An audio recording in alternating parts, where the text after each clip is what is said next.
Good morning.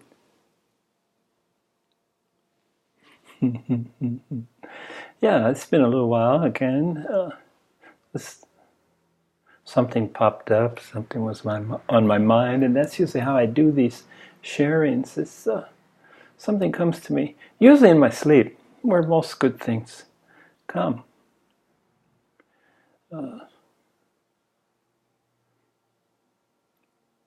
If there's this one constant in my life that I can go back to and refer is the reluctance to be a follower. Then the necessity of not being a follower doesn't mean to be a leader either. Although I always did my best to be a leader of self.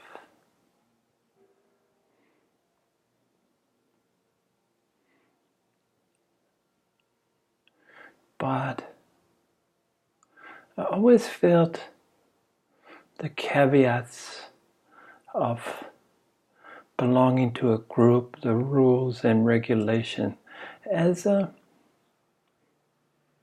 encumbrance to keep me back, an effort to social political control. Groups. Never liked them, never joined them, almost never. And the few times that I did, my natural reluctance to not join ultimately would come to the forefront. So if I did join a group, sometimes it's almost mandatory, but I'm talking about voluntary joining. And the few times, you can count them on one hand probably in my lifetime. And sooner rather than later, it became obvious that that group concept just didn't work for me. Highly individualistic. Follow my own counsel. So today I wanted to talk about following. So that's why I talked about my reluctance, inherent reluctance to join, to be a follower, to be following anything or anyone.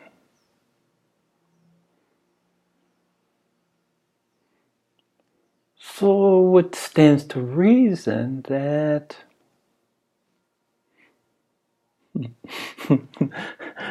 not many would follow me. I mean, me as a personality, me as an individuated aspect of life. And perhaps to be followed, you need to be a follower first. So that if you weren't a follower, you wouldn't have many people to follow you. And as I've said before, this has to do with anonymity. I'm 100% content in anonymity. I'm 100% content with having few or no followers. What I would hope for instead is to follow perhaps in my footsteps to those that anything I've said is of the slightest usefulness. So if probably the only constant in my life has been the search. And this search continued until the time that I discovered that there's no search. What we're looking for is right here. always has been, disguised in the shrouds of forgetfulness. I always felt like I wanted a quest, to be on a journey, a pilgrimage. I always thought I would go to the four pillars, the landmarks of the Buddha's life: birth and death, enlightenment and teaching. But now I know that to go to the trouble, to go physically to these places is not necessary, when it's so much easier and cheaper, I might add, to go on the cosmic network, the cosmic highway. Just plug in and go. Now, I came to the topic of following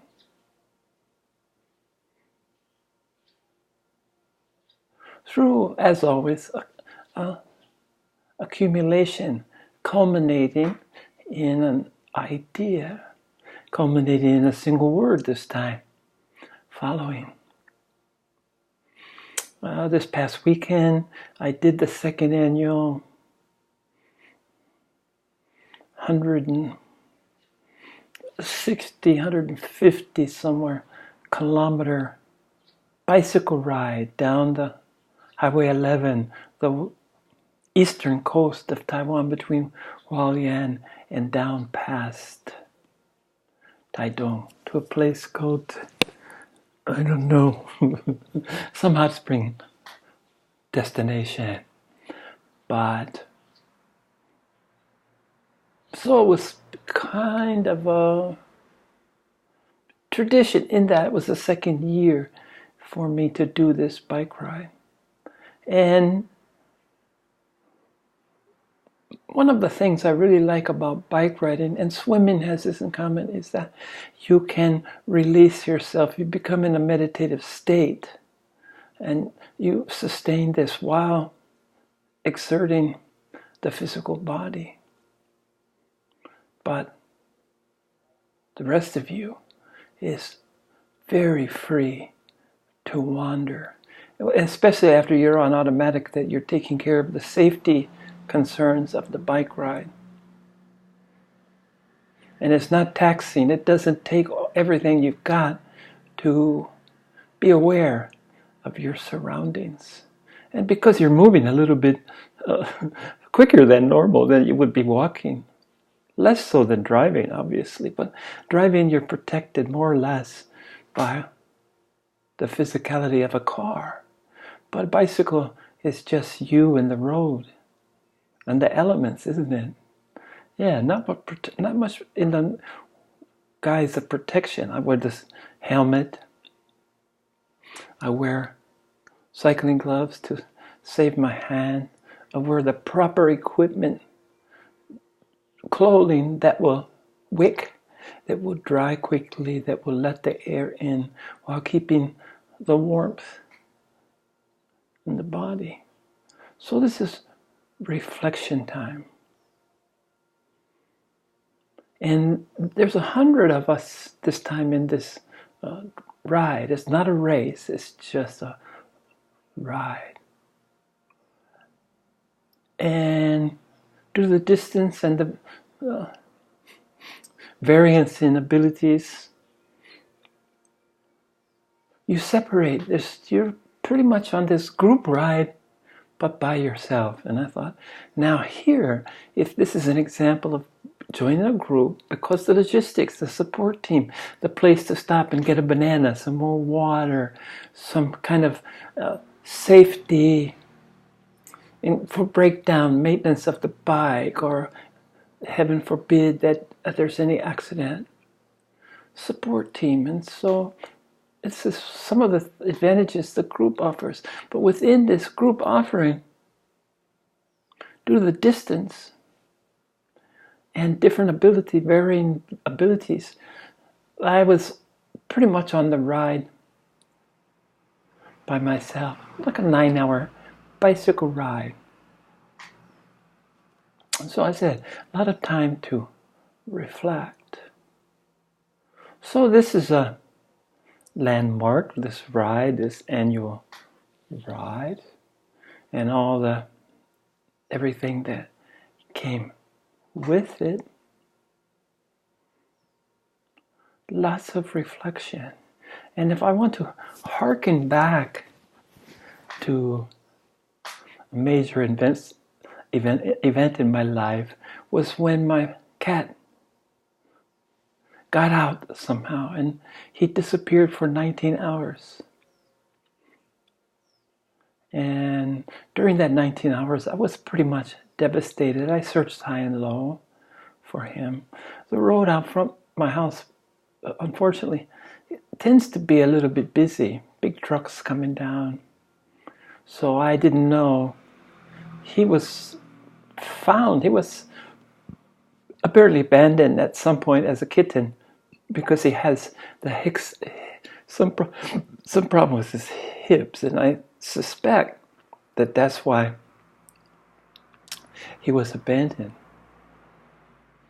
Anyway, he came to be my cat, and I was never sure how much street savvy, how much street smarts he had. Could he survive out there on his own? Well, I found out 19 hours and he showed up because he missed his food. But during that 19 hours was another opportunity for reflection. I really missed him because he's always right there. And last night, what came to me in my dream state, which is sometimes equally or more real than my waking state most times, is that he, my cat, Pepper, is my only follower. He wants to be near me all times. He sleeps between my legs, causes me to sleep on my back, and I'm glad I had a tradition of sitting still, so I'm able to spend large amount of sleeping time without moving. But he's between my legs and contacting me physically.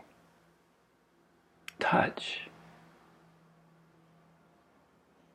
And basically he's the only one that I consistently share touching with.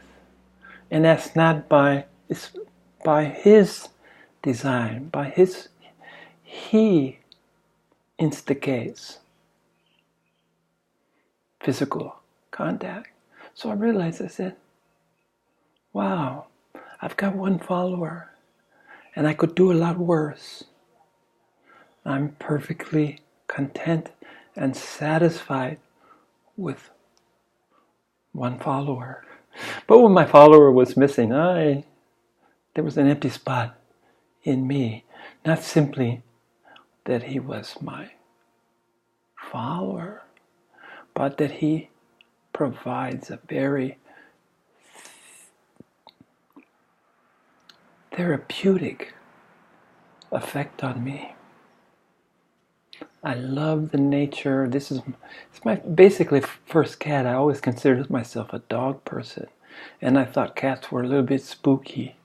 They walked a little bit on the wild side, too independent for my taste. The dog's so overstated and obvious, and the tail's wagging. He's really glad to see you. Well, my cat and my newest kitten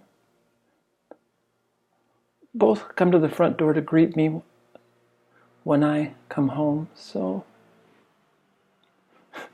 when they're wagging the tails, of course, it means completely opposite things in dogs and cats, doesn't it? But two things. Number one is how important my solitary follower. Solitary follower, I mean consistent. He is always following me. And other than wanting to be fed, there's zero demands from having him as a follower. I don't have to please him. I don't have to satisfy other than his physical needs, mentally and emotionally. No obligations. He needs to be petted. He'll come to me and he wants to be petted, and that's therapeutic as well.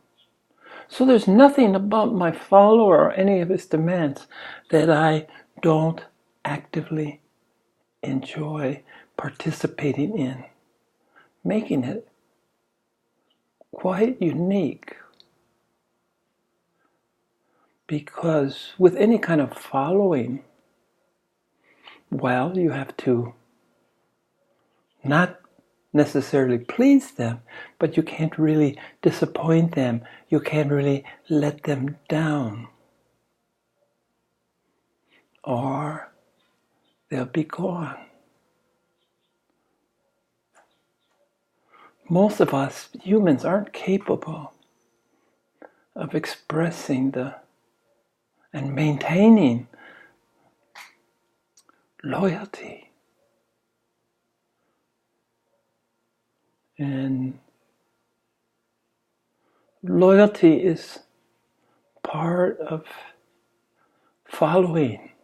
It's part of having followers. Some are demanding. A chosen few, it's just intrinsic in their nature.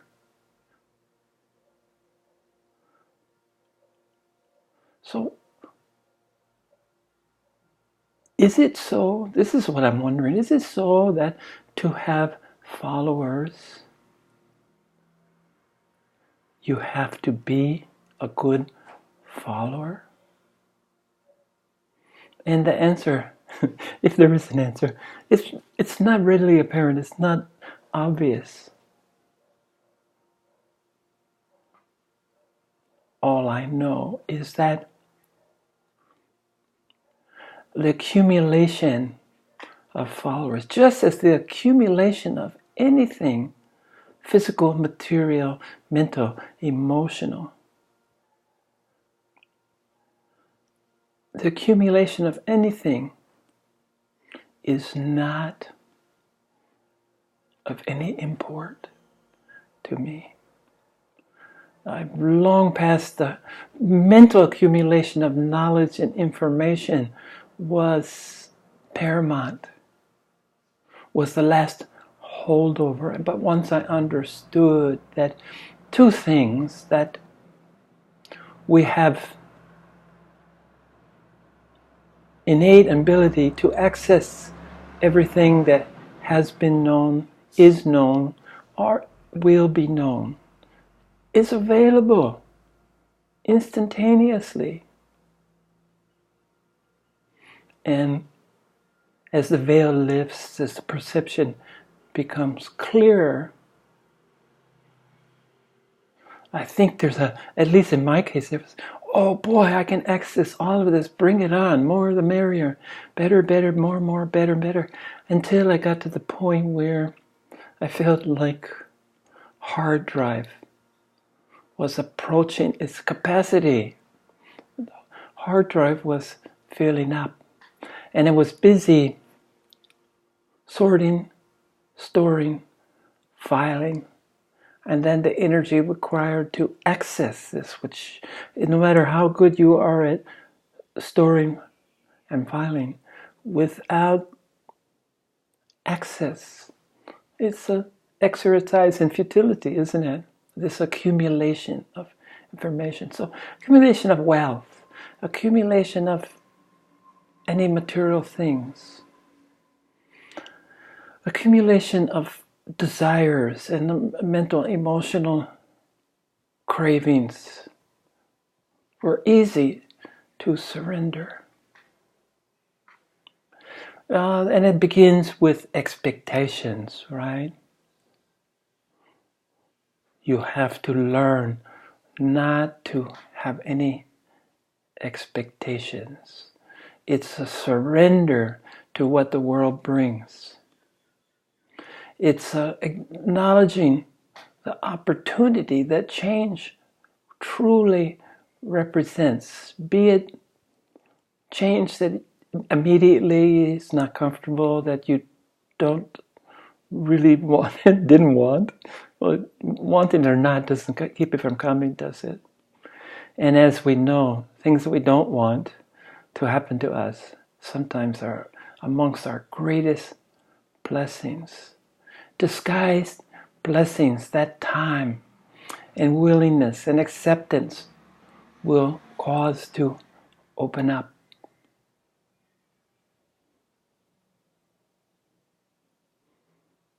So part of the nature of this whole YouTube, everybody's rated by their accumulation of followers. When I was first exposed to YouTube, I followed pretty much indiscriminately, only to come back later and sort it out and figure out how that you could change your mind, how that you could unfollow a particular site or character or topic. So indiscriminate yields to discrimination, which ultimately pinnacles in indifference. Indifference in the cleanest, purest sense.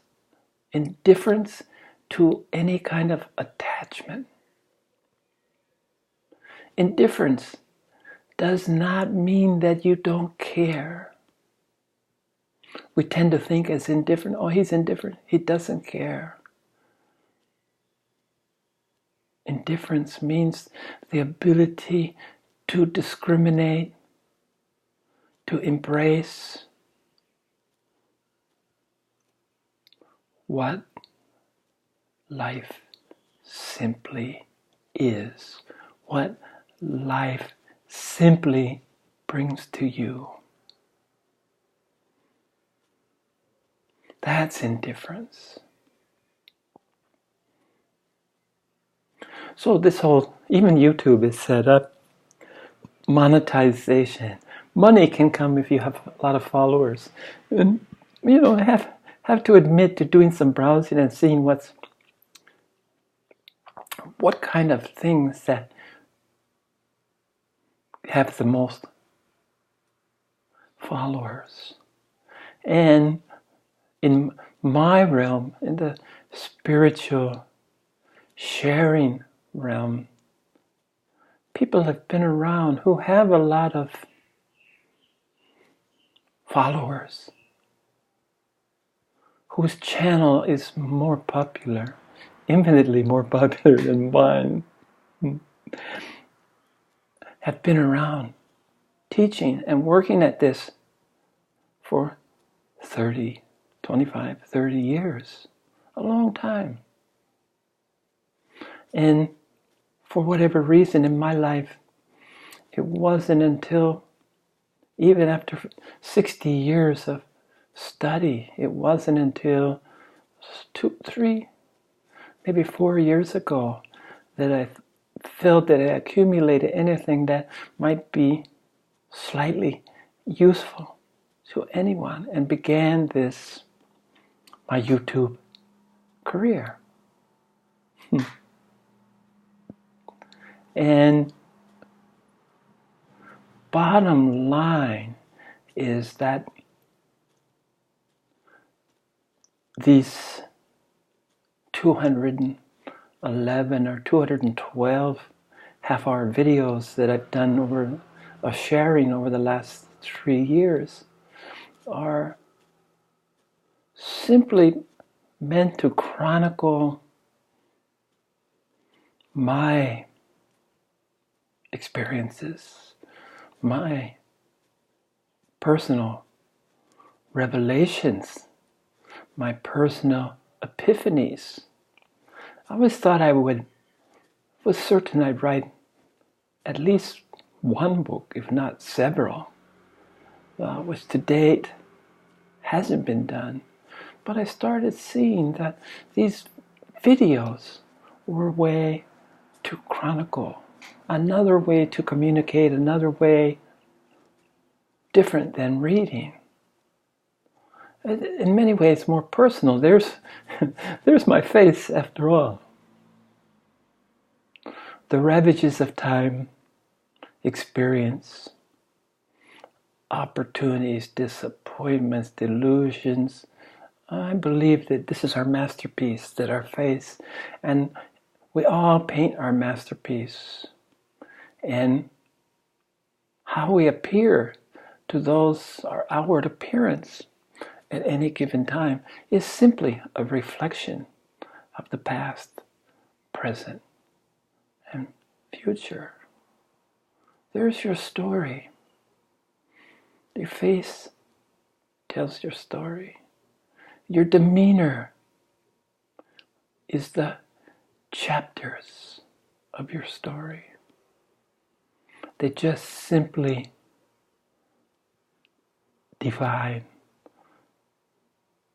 Put a timestamp on how you're perceived by the outside world. Is this perception important? How we're perceived by the outside world? Well, for me it's of very little import. Though I have to admit that I'd rather be mildly liked than vehemently disliked. But really, I'm not vested too much in anyone else's evaluation, anyone else's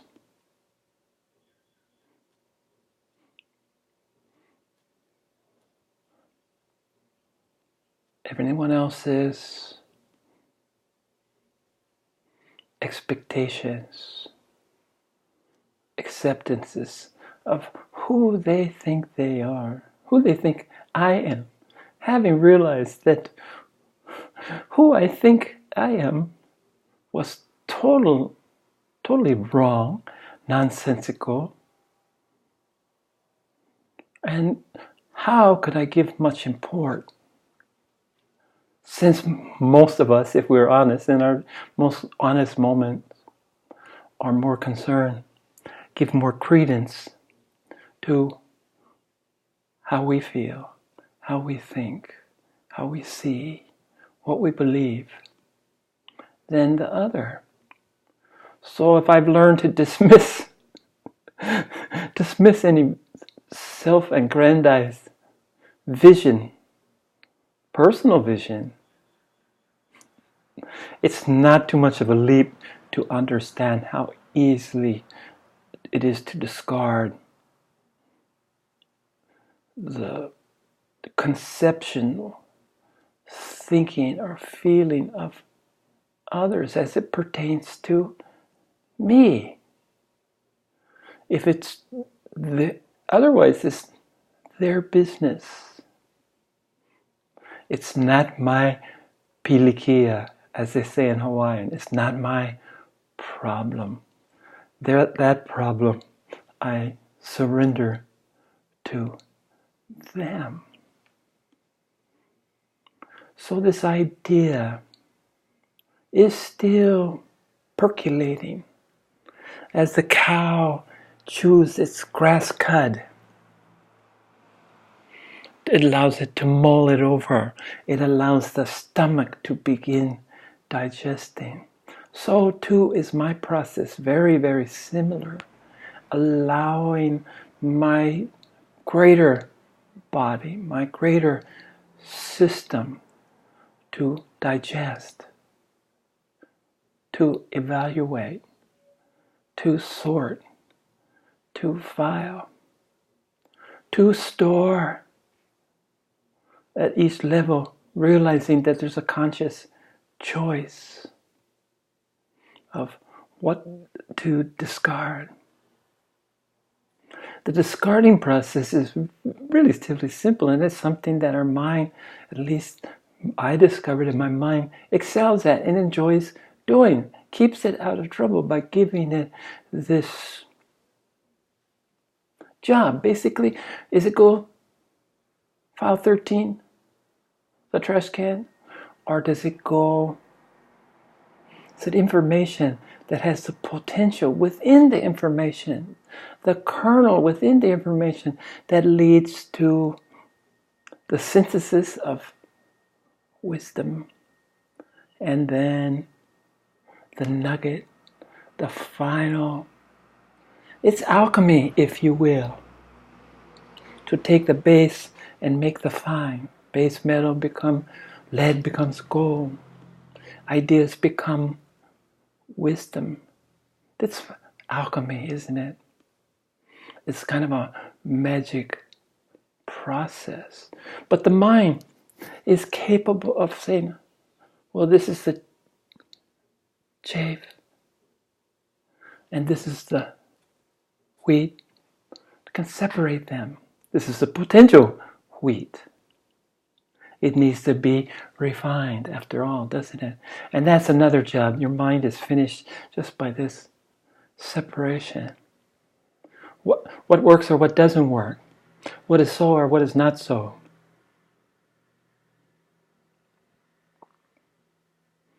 And then the heart, the spirit, the soul takes over the job.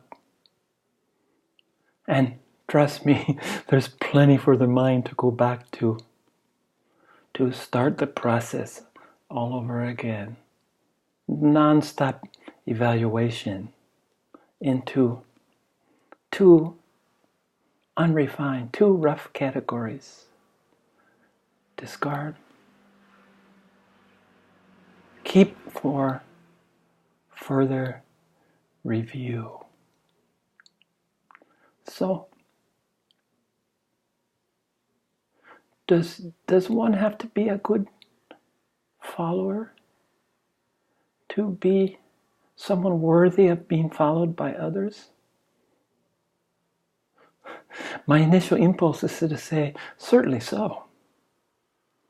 That if I didn't follow, to have any expectation of followers is ludicrous. Not going to happen. But somehow I was graced with my one true follower, my cat. And that fulfills any ambition. And you have to understand, this was completely unsolicited on my part. I didn't ask my kitty to follow me. He simply did.